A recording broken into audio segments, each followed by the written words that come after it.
Good evening दोस्तों। आज मैं फिर आ गई हूँ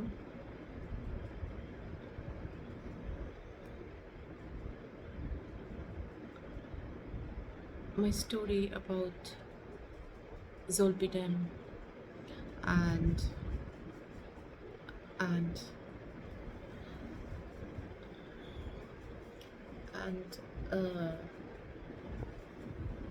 my story about zolpidem and what I faced. So this zolpidem was discontinued, and I came on Librium.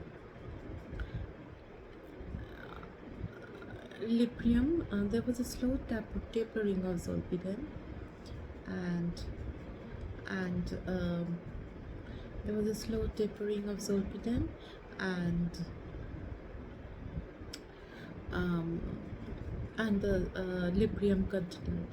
These were the two medications I was on, and along with that, I told yesterday that I was prescribed 4 antidepressants.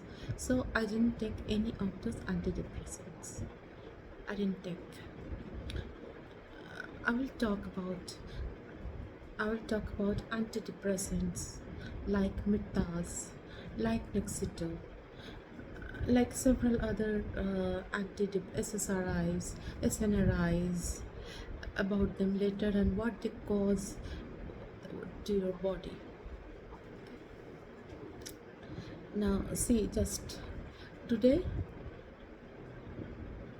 I walked about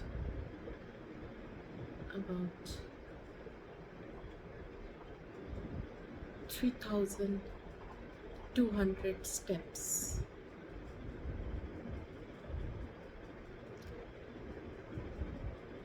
So definitely there was a gap, not 3,000,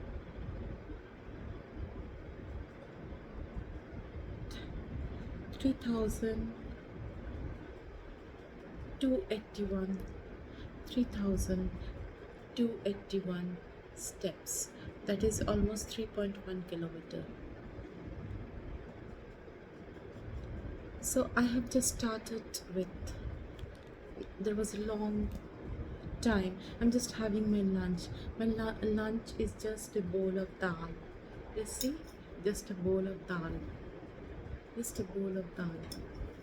So that is my lunch. I don't eat anything after 4 p.m. So, so my story doesn't end here. My story doesn't end here. So I just wanted to, because I was not suiting with those antidepressants, trazodone. Yes, I was having, initially I was prescribed Mitas, trazodone, and Mitas, trazodone, and Nexito. Yeah, these were the 3 medications I was prescribed. So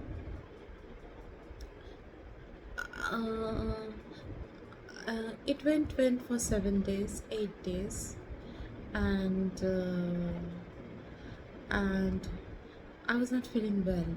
I was feeling suicidal. I was feeling suicidal. Let me put it this way.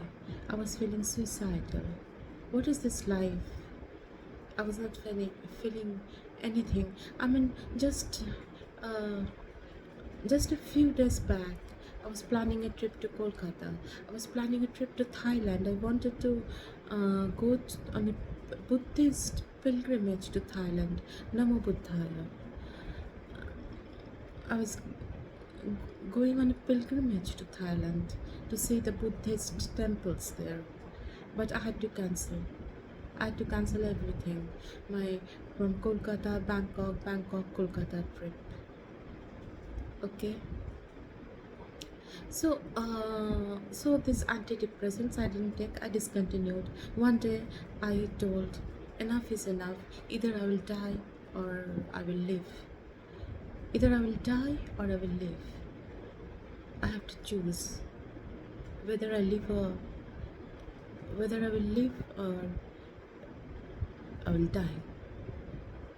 As such, the antidepressants was making my more life hell. So I just analyzed it.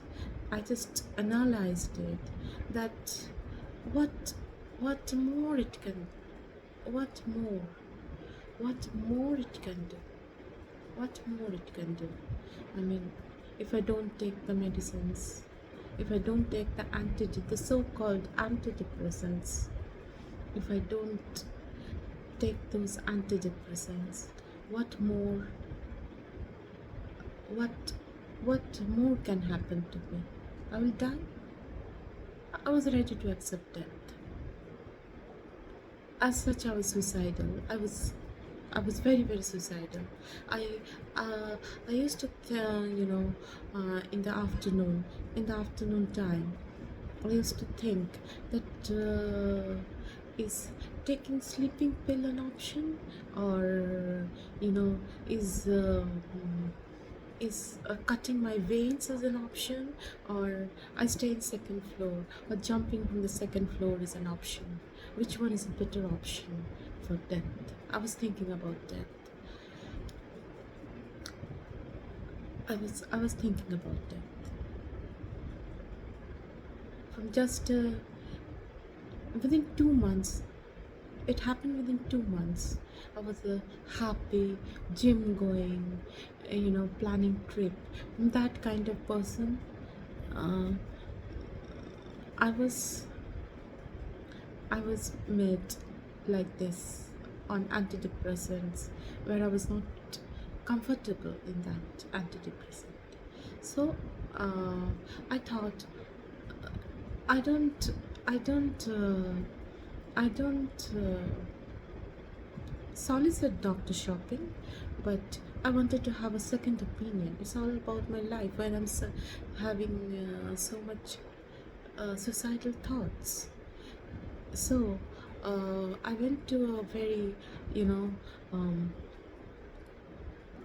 the so-called, um, uh, you know, a group. Nowadays, there are, there are a psychiatric hospital group that they only look after the psychiatric with their so-called cognitive behavioral therapy and medicines that goes hand in hand. They tell. I don't have any experience about that. So I went to the catabombs group, a very reputed group in Bangalore. They are into de-addiction. Just uh, just imagine, you know just imagine your son or daughter, or your friend, or your close relative is has, for whatever reason, they have become a drug addict, and they go into certain institutional care. They tell, we are having an institutional care. Okay, they wanted me to have that institutional care, which I thought I'm not going to have.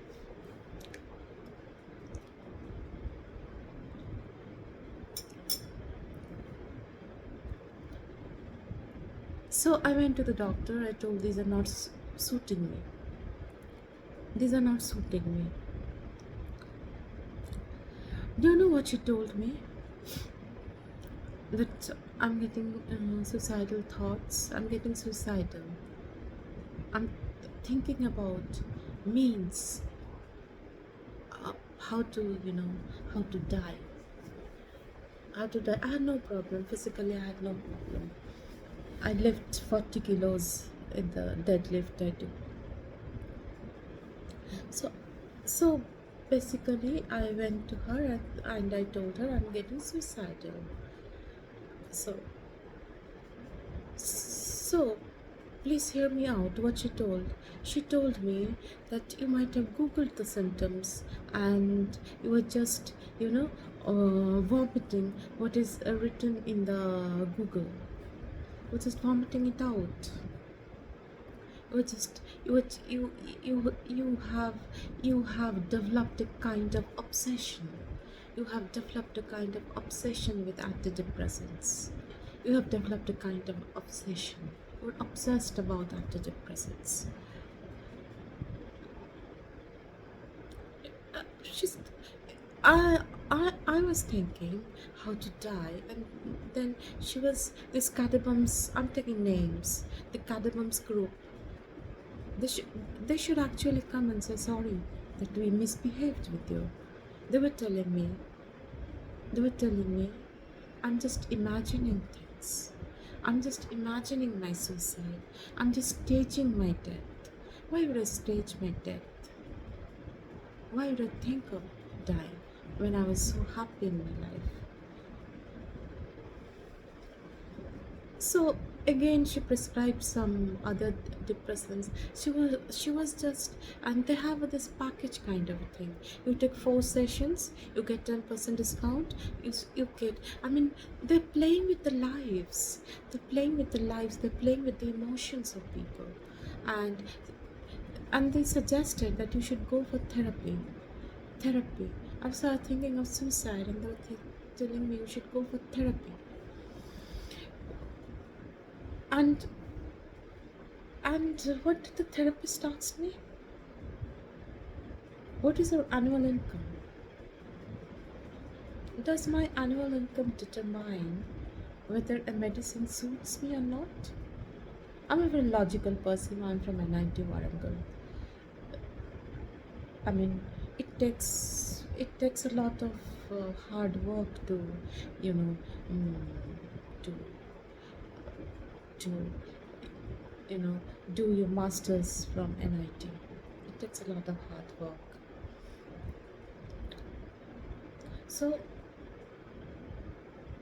So that was the question. So I told her I'm not going to, I can't take it anymore. I'm not going to be there. I'm not going to be there. So uh, so the antidepressants, I never took the antidepressants. I will tell you what antidepressants basically do. Antidepressants basically alter your brain chemicals. The SSRI, selective serotonin reuptake inhibitor. Whatever serotonin you have you gets manufactured or gets secreted.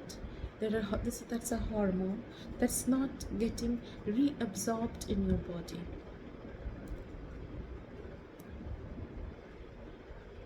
I again ask about pharmaceuticals.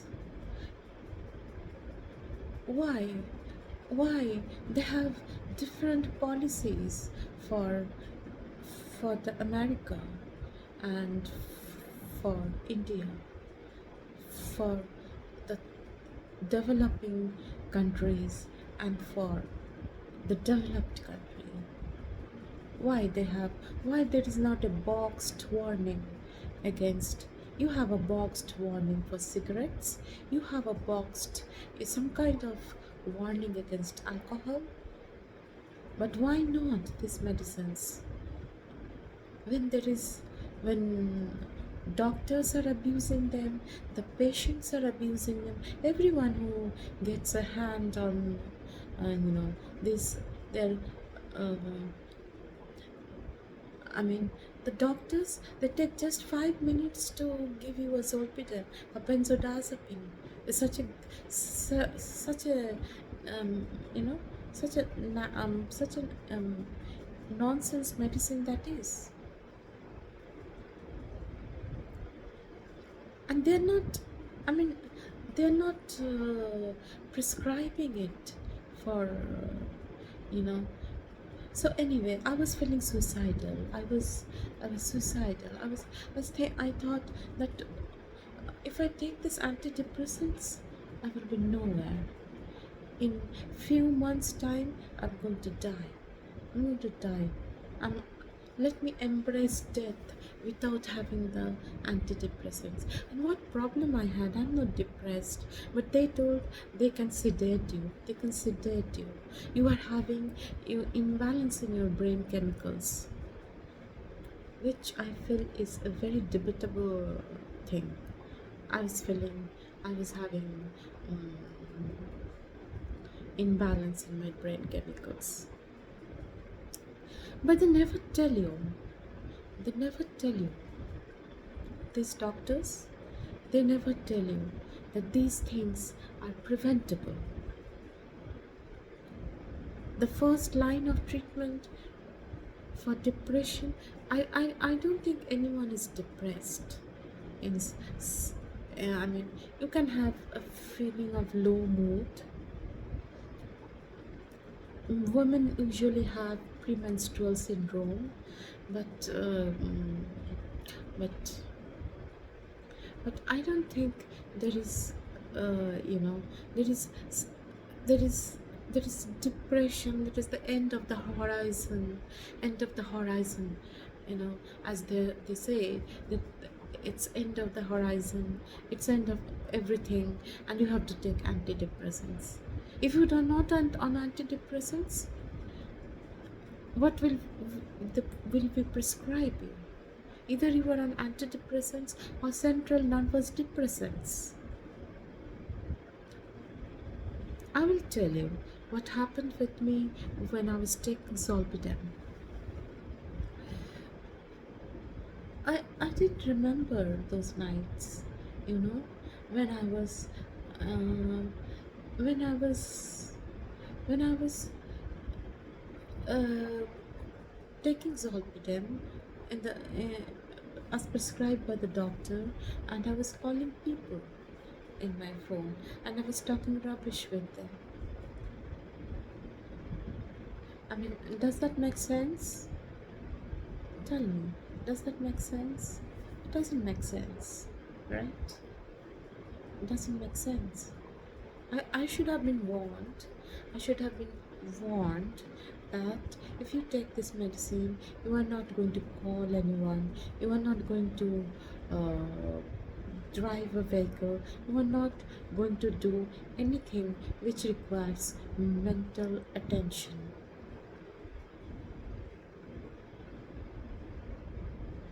Did anyone tell me? Nobody did. But I never took antidepressants because I have I have certain reservations. One more thing, these so-called psychiatrists, these so-called psychiatrists or these so-called doctors who prescribes this kind of substance can make you land in trouble. If you are traveling to any foreign country with these medicines, there are very strict laws against these medicines. You cannot you When I was applying for the Thai visa, I saw that zolpidem is a controlled substance, uh, and they have a narcotic law against all this controlled substance. I'm not an expert on narcotics. I don't know in which category of controlled substance it falls in, but it is a controlled substance. In America, in in all Southeast Asia, in Singapore, in especially in Middle East, it's a controlled. It's banned. It's banned.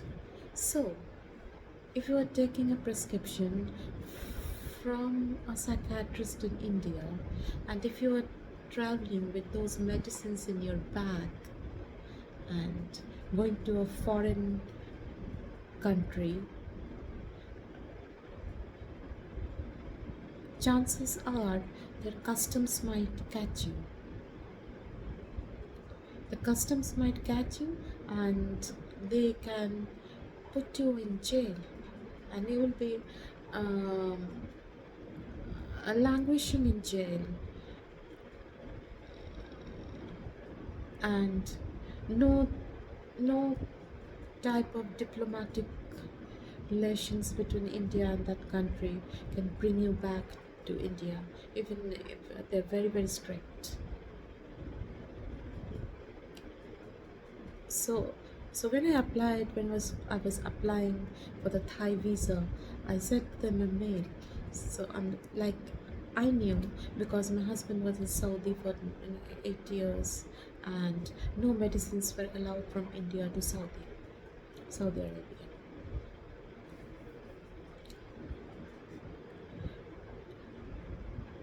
You have to consult a doctor there. You have to consult, even if you're going on a tourist visa, you have to consult a doctor there. That is the protocol. So, what happened? No, I'm not. Some people might see my video and tell me that I'm going. I'm creating a sense of sense of sense of um, sense of fear in people. I'm not creating fear. I'm just telling you the facts. You have to consult a doctor if you have problem. We will have problem. If you have problem, you please consult a doctor, or at the time of your visa application you have to mention that I'm carrying this type of drugs, and they will put it in their global system that yeah, this is the medications, and they will not catch you. Even in Europe there are rules, even in America there are rules. I should not be traveling with this kind of medicines, especially they're very, very strict about all these things. So this Catabum's doctor did shout at me and told me that I'm imagining things. I have a I'm I just Google. I'm just I'm just an uneducated person. She told me because I I fall into a certain age group, and uh, and uh, and I'm not very aware of what's happening in technology. I I have worked in 20 years in technology. I have worked for I have worked products with statistical analytic system. I don't know about technology. She was telling me that. Now what happened? I didn't take antidepressants at all. So I have this insomnia. I was consulting many doctors because what happened with me in Casper Multi Speciality Clinic was that I was not trusting anyone. I was not trusting anyone. I had trust issues because I don't know what they were differentiating me against, right? I don't know. I don't know what they were differentiating me against. So so it happened. Mm, so it happened like this. So so the effect remained. The effect of those antidepressants which I had taken for 7 days, and I was feeling suicidal, uh, remained in me. I was getting crippled. I was mentally getting crippled. When I don't have any physical issues, I was getting mentally crippled. I was fearing doctors. I was fearing going to hospitals.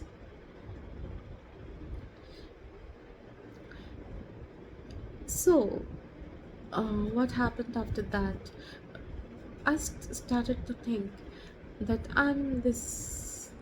When I was doing this heavy weight training, I was working out in gym. I, I felt very happy. I feel very happy. So, my fear was so much that I just, I just concentrated being in a room. I was not going out, I was not talking to people. I was having arguments with people.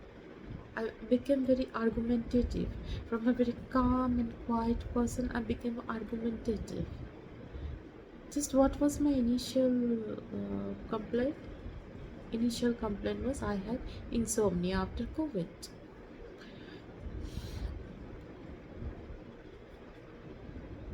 So they really, really, I went to different psychiatric hospitals just to get some relief. Just, just, just to get some relief. Just to get some relief that I, I don't, you know, I, I, I don't, I don't, um, I get a better life. My quality of life improves. I was constantly thinking, I was in constantly thinking that where is this going to take me?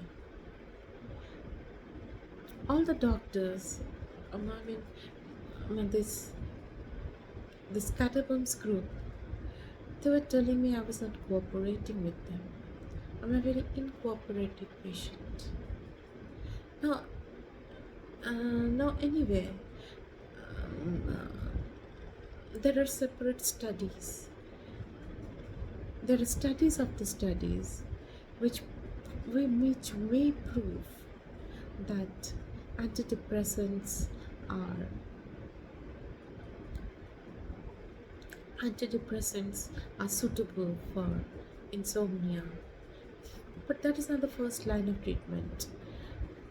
Antidepressants are for insomnia, for depression, for mood disorder, for anything and everything. They have SSRIs, that is serotonin, selective serotonin reuptake inhibitor, that inhibits the absorption of serotonin into your body. I have only one thing to say, that several people, let's think about our grandmothers, our our great grandmothers, our great grandmothers, our great great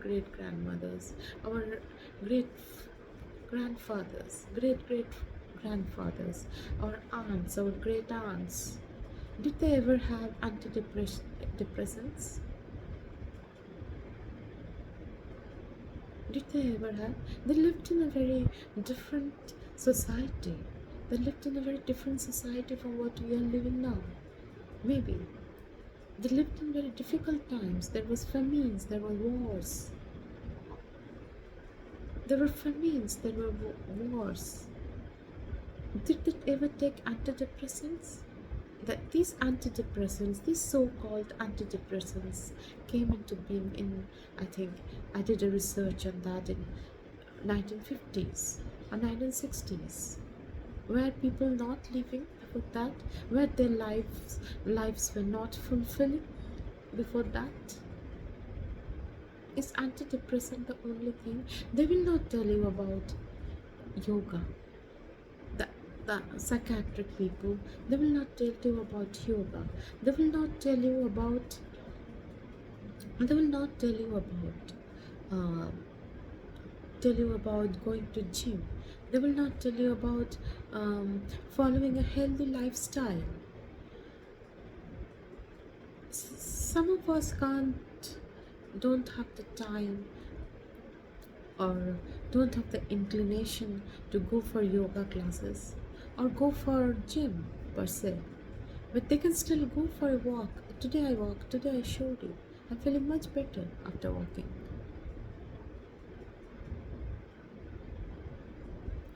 What is this life? Just think about it. What is this life? We're made up of some organs, some tissues, some cells, which one day will go into the 5 elements, whichever religion we belong to, into the 5 elements of this air, water, fire, space, earth. So in this lifetime, in this lifetime.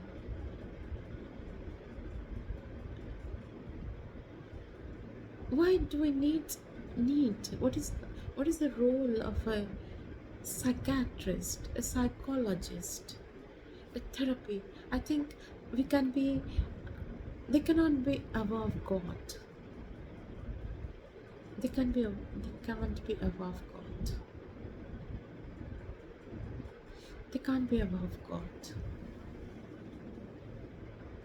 Can they be above God? No, they can't be above God. And there is always a limitation, there is always an upper bound to these treatments. But the way they push antidepressants, they push central nervous depressants, it has become an industry now. It has become an industry. Let me tell you, a 17-year-old, an 18-year-old, a boy or a girl going for a going for a anti and de-addiction centers, and they're making them de-addict themselves, and those people in a matter of 2 weeks, in matter of 3 weeks. Does it really stand to reason? And they're doing inhuman treatment. They have human rights violation, I tell you. All these de-addiction centers, they have human rights violation. They have human rights violation. I think this video is going to take a long time. It's a very elaborate subject. I want to, I want to dwell upon. And these things are not going to stop here. These are coming to India as a very aligned thing, and these are going to stay, and these are going to multiply day by day. These things are going to multiply as our pressure increases, our work pressure increases, our family pressure increases, our lifestyle changes. These are going to increase. These are going to be many-fold increase in using of antidepressants, in using of drugs, in using of central nervous suppressants. These are taking us nowhere. I tell you, I'm an Ashtanga yogi. I have practiced Ashtanga yoga for it's going to be 8 years. I have done flow yoga, I have done vinyasa yoga, I have done hatha yoga. I started from zero in hatha yoga. Only thing I didn't do was meditation. I have also, I do. I didn't do what needed was meditation. I was skipping my meditation classes. That was my fault.